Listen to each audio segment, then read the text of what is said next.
Those 100 might be the only ones whose prayers are being accepted. You want to tell us that today in the masjid that we prayed all of us, does it mean all of our salahs were accepted? No.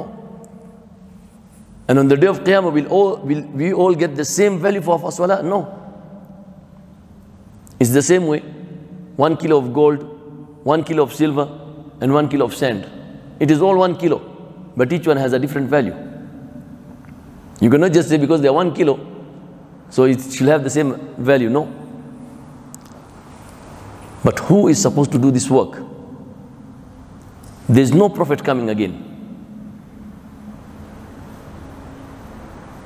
And who are these people who are going out and appealing and requesting their brothers, just come to the masjid? Nothing more. They are spending their life, their time, their wealth.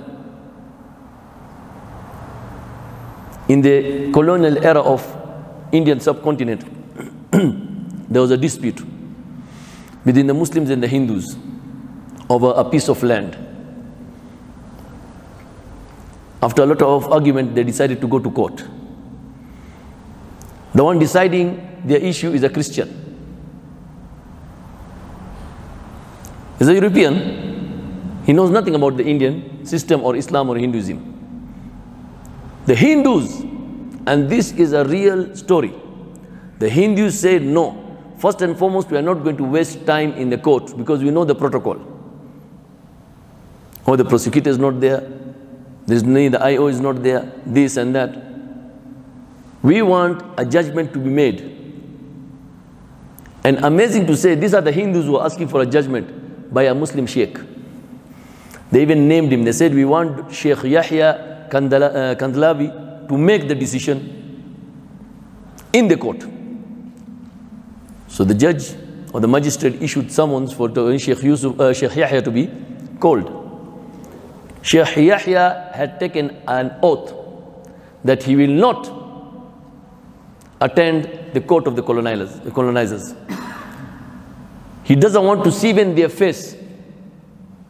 He had his own personal issues. I'm not going to go into those.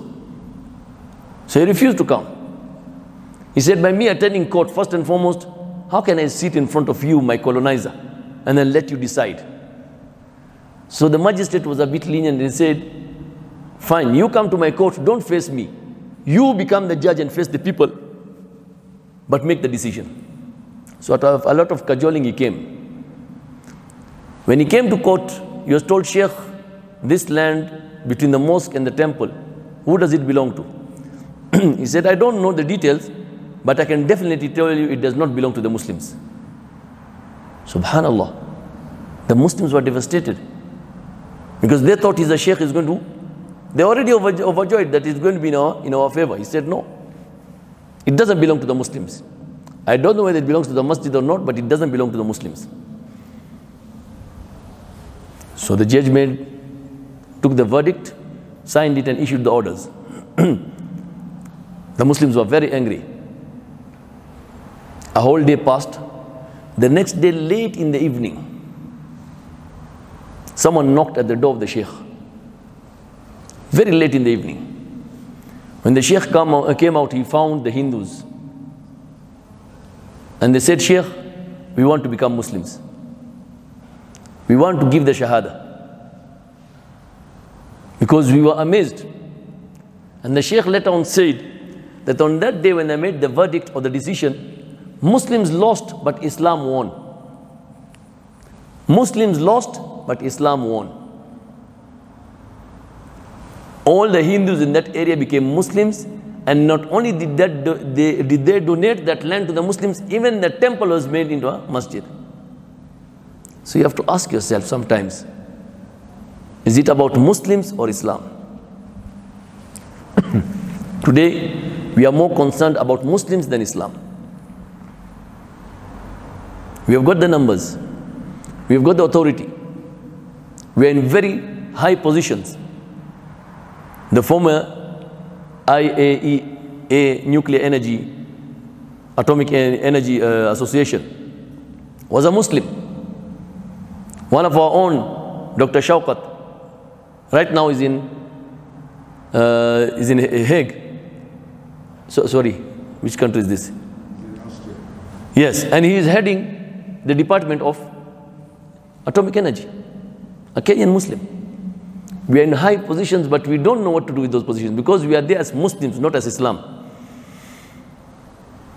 The same Muhammad al-Baradei was the one who went to do the research in Iraq on weapons of mass destruction. When General Major Ali was the police commissioner, the IG in Kenya, the Muslims were undergoing terrorism issues, and he never said that, no, don't do this. He was in charge. The Minister of Defense, the late Yusuf Haji, was there. Yet all the terrorism issues were against Muslims. The Muslims were confined in Kasarani. No one talked, not Adan Duale, not Farah Malim. They only talk when it is about their tribe. We have lost Islam. You arrest me and I look at you. Are you a Kikuyu? Are you a Somali? Are you a Muindi? Then I come for you because you're from my tribe. A certain sheikh was arrested because of terrorism charges, and the human rights director stood up in Jamia and said, why don't the sheikhs go and try and get him out? You are a human rights advocate. You are the one who understands these issues. What do the sheikhs know about that? So it has become about nafsa nafsi. So that is why we need Islam. And I told you, Islam is not prayers and zakah and saum. The moment you people confine yourself to aqidah and ibadat, the non-Muslims have no issue with you. They are concerned if Islam becomes an Islamic empire again, because they know justice will be served. They know the resources will be distributed equally. They know that Umar ibn Khattab radiallahu anhu,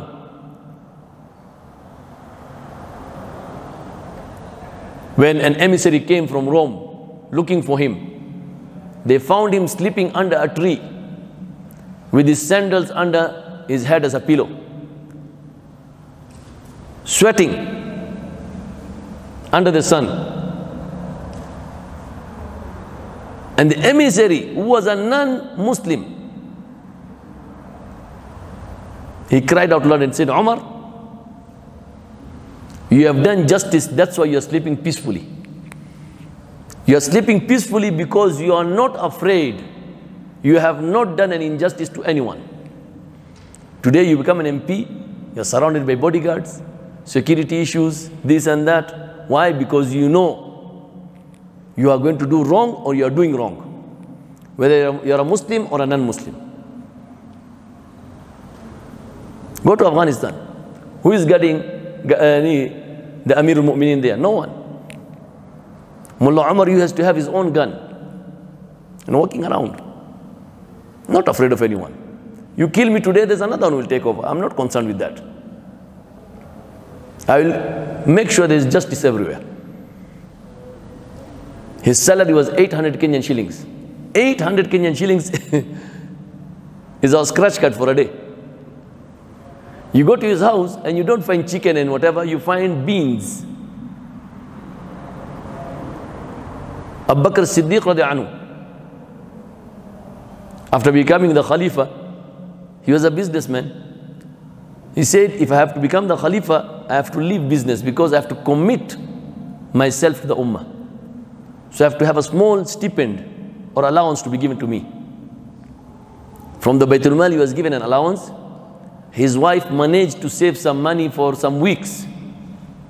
And one day he saw on his table a sweet dish. And he said, where did this come from? He said, I saved some money over some weeks and I managed to get this sweet dish.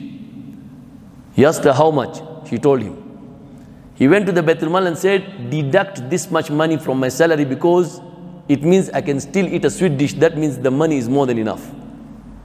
Who will do that today? Not even the sheikhs. Leadership is a responsibility, not a position. The Jamaat al-Tabligh, the sheikh that I talk about, Sheikh Yahya, is the father of Sheikh Ilyas, the founder of the Tabligh Jamaat.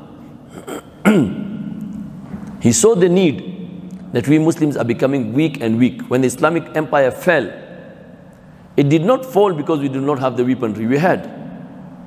It fell because we had become materialistic. The Ottoman Empire, the Ottomaniyas, had become greedy and they had indulged in the world. They had more weapons than any other European country. In fact, they were laughing at the Crusaders. But Allah wanted to punish them because they had left Islam and they had just remained as Muslims. With the condition that you are mu'mins, believers. How do you become a mu'min when you're not even a Muslim? قالت الأعراب آمنا قل لم تؤمنوا ولكن قولوا أسلمنا ولما يدخل الإيمان في قلوبكم وكره إليكم الكفر والفسوق والعصيان. The dwellers of the rural areas, when they became Muslims, they said, oh, we have become believers. They said, no, you just become Muslims. You have just submitted to Allah. Until Iman goes into you and you hate kufr and you hate fusuq and you hate to disobey Allah subhanahu wa ta'ala, you are not mu'mins. When you're going to dancing clubs, cinema halls, gambling, bribing to get your tenders done, then you're not believers. Lying, the biggest sin, lying. The characteristic that the Prophet Muhammad was known was for honesty. The mushrikeen, even not believing in him, never called him a liar. They called him a magician, but never called him a liar. They knew his character was open. We Muslims are the best liars. And the biggest liars of the world today is the media.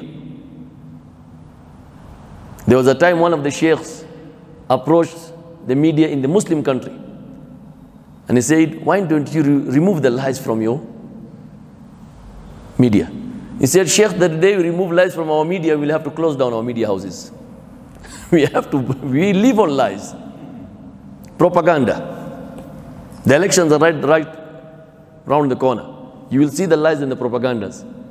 Instead of promoting peace, they will promote whatever sells.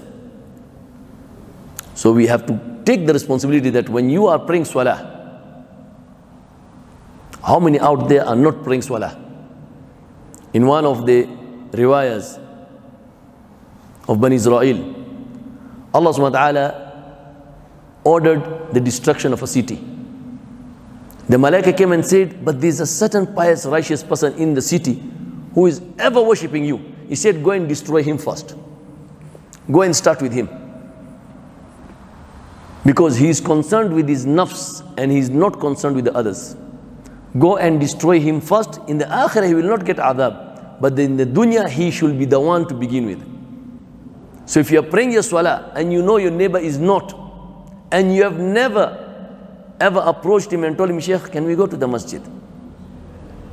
Or your friends that you dine with and wine with, na'udhu billah, you have never told them about salah, then definitely you deserve to be punished. So today if the Muslims are undergoing harsh treatment, it's because of our deeds. عن أبي الدرداء رضي الله عنه قال قال رسول الله صلى الله عليه وسلم ما من ثلاثة في قرية ولا بدو لا تقام فيهم الصلاة إلا قد استحوذ عليهم الشيطان رواه أحمد وأبو داود والنسائي. Abu Darda رضي الله عنه reports that the Prophet Muhammad said, there is not a village or a city that has 3 people as the dwellers. There are not 3 people dwelling in a city or a village. And they are not praying salah in jama'ah, not even salah in jama'ah, except that shaitan will get the upper hand on them.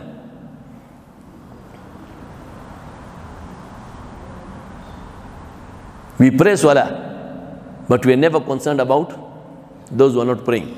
In another hadith it says, لا يؤمن رجل قوما لا يؤمن رجل قوما فيخص نفسه بالدعاء دونهم. A people trust someone to lead them, whether it's in salah or anything else, and he does dua for himself and not the other people, then he is definitely has done an injustice. I will talk about this hadith later on when it comes to dua by the salah, which we have removed from most of the salahs. This hadith clearly tells you that when you have been given the authority to lead people, you should do dua for yourself and them. The hadith clearly states here, and I will give even the details and authenticate the hadith, but not today. So imagine you have been given that opportunity to pray, but you have never told your friend, let's go for salah. There was an old man who used to go for salah daily, and on his path he used to find some young boys playing cards and gambling. And whenever he used to pass them, he used to tell them, this gambling is haram. When he used to come back again, he used to tell them, this gambling is haram. He did that for quite some years. And this young man grew up into very strong people, and the old man became weak. So one day one of the young person stood up and held him by the collar and said, what's this stupidity? For years you have been coming and going telling us it's haram, it's haram, it's haram. We have never left it. What's your problem? Can you stop bothering us? He said, no. I'm not bothering you. I am telling myself it is haram. It's the least I can do. I'm not telling you. But because my eyes are seeing you, I don't want my heart to start being tempted. So I'm telling myself it is haram. So when I go, I say it's haram. When I come, I say it's haram. So when you go out to call other Muslims to salah, whether he comes for salah or not, that is not your issue. Your issue is as long as you have given that message, you're telling your heart, let's go for salah. Because you cannot tell him to come for salah and then you go home. It's not possible. So you're telling yourself, the da'wah is not for the person, it's for yourself. Because the Prophet Muhammad said in a hadith, قُولُوا لَا إِلَهَ إِلَّا اللَّهِ ثُمَّ اسْتَقِمْ. Istiqamah, steadfastness is very important. In another hadith, the Prophet says, a time will come, يُمْسِي مُؤْمِنًا وَيُصْبِحُ كَافِرًا. يُصْبِحُ مُؤْمِنًا وَيُمْسِي كَافِرًا. A person in the evening will be a believer. In the morning, na'udhu billah, he'll be a kafir. A person in the morning will be a believer. In the evening, he'll be a kafir. Steadfastness on Islam is more important than just your actions. Istiqamah. We know we are all praying. Who has a guarantee that he will die a Muslim? We are Muslims all today. But who has a guarantee that he will pass away as a Muslim? No one, not even me. So when you go out to call people to da'wah, it is not because that they are wrong, you are telling yourself. And this Jamaat al-Tabligh is built on some foundations. The first foundation is kalima, la ilaha illallah. They've tried to bring the people into tawheed, that there's none to be worshipped but Allah. But we all believe that. No, we don't. Abu Lahab and Abu Jahl were very proficient Arabs.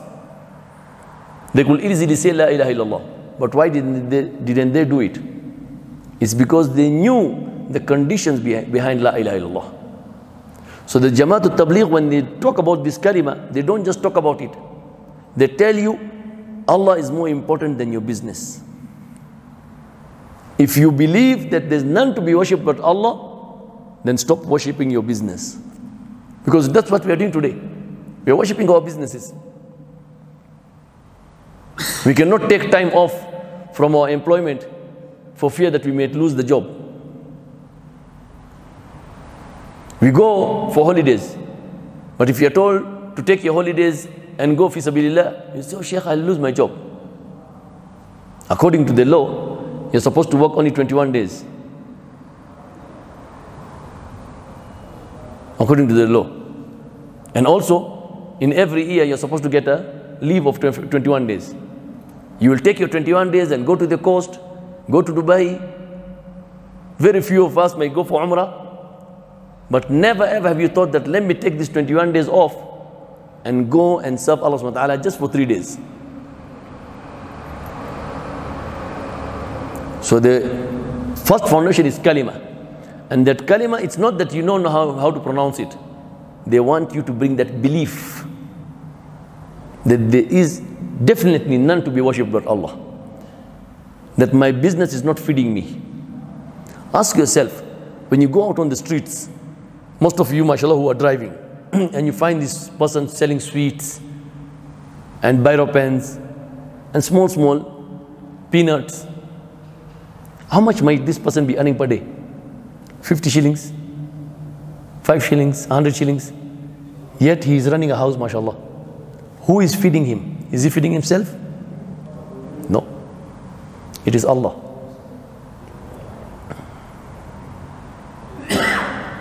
عن عمر بن الخطاب رضي عنه قال قال رسول الله صلى الله عليه وسلم لو أنكم تتوكلون على الله حق توكله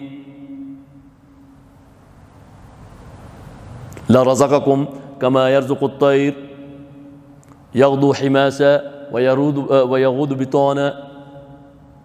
Umar says, the Prophet Muhammad ﷺ said, if you really have iman on Allah, He will feed you the same way He feeds a bird. It goes out with an empty stomach and comes back with a full stomach. The bird does not sit in the nest to be waiting to be fed. It does the hard work of going out. It does not know where the worm is, but it gets the worm. And it does not go to the same place every day, because once it has eaten that worm, another worm will not come to the same place. But in the evening, it comes back fully fed. Prophet Muhammad ﷺ is telling you that if you have real faith in Allah, He will feed you. But you have to go out. You don't sit in the masjid and say, Allah, Allah, Allah, and you say He will feed you. He will not feed you that way. He will feed you with your hard work, but you have the tawakkul. So when you go fi sabilillah, you don't start saying, oh, but Sheikh, I will go for 3 days or 10 days, and what will my family eat? Those who go out have families also, have got duties and responsibilities also. But because they've made that iman, that I got Islam for free, what have I given to Islam? I am praying my salah, fine. I am taking care of my family. But what about my brothers? And the Prophet Muhammad ﷺ says, Al-Muslimu kal-bunyan. Muslims are like brick walls. The bricks of a wall. If there's one brick missing, the wall looks. And it can fall. Today we are not concerned with the Muslim brothers. You will see here in Ramadan. If inshallah we are alive, you will see in Ramadan. People will come here, they will do iftar, but no one will be concerned that someone is bringing iftar. Why don't I take my 3 dates and go with them and put them on the table? Yet they know the hadith of the Prophet Muhammad ﷺ. It says, whoever opens the fast of another Muslim gets equal reward. Equal reward for the person who has fasted without anything being deducted from his reward. But we feel there's iftar coming. You feel that if I bring my bottle of water, people will look at me. Don't. The Sahaba asked, when they are told, ittaqun nar walaw bi shiqqi tamra. Keep yourself away from the hellfire, even if it is with a piece of date, not even a whole date, a piece. The Sahaba are not rich, all of them. They could hard feed themselves. But when you come with your 1 date or 2 dates or 1 bottle of water and keep it there, you'll be amazed to know that you will get the reward not for one person, but for the whole jama'ah.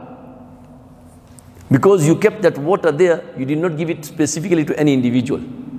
You left it open. Anyone can pick it up and open his fast with it. So if there are 50 people sitting on that mat, you're getting thawaf for 50 people. But you're never concerned. Why? Because you find some rich people are bringing the iftar, so you feel shy. Don't feel shy.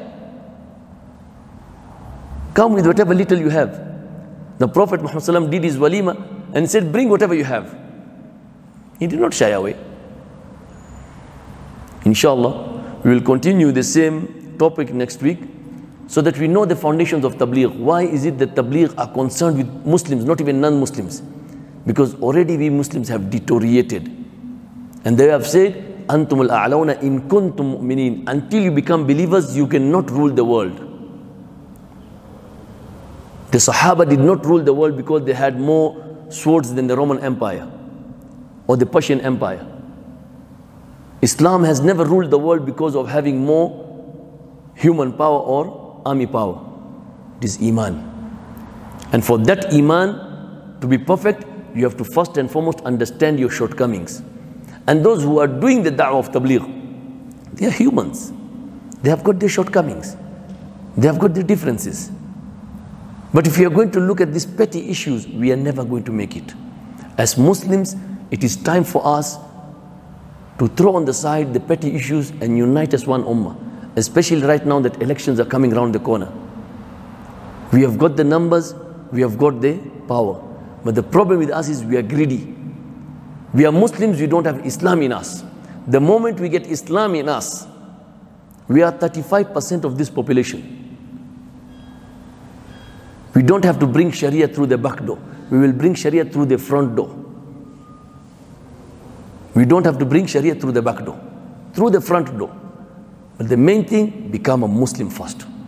Put Islam in you. But the moment Islam comes in you, the whole world will be at your feet. But if you believe, oh, we have got numbers will do nothing. Because when you rely on numbers, then Allah subhanahu wa ta'ala leaves you to sort yourself out. When you believe in Iman, then Allah comes in. Subhanakallahumma bihamdik, nashhadu an la ilaha illa anta, nastaghfiruka wa atubu ilayk, wa sallallahu ala khayri khalqi Muhammadin wa alihi wa ashabihi ajma'in. Assalamu alaikum wa rahmatullahi wa barakatuh.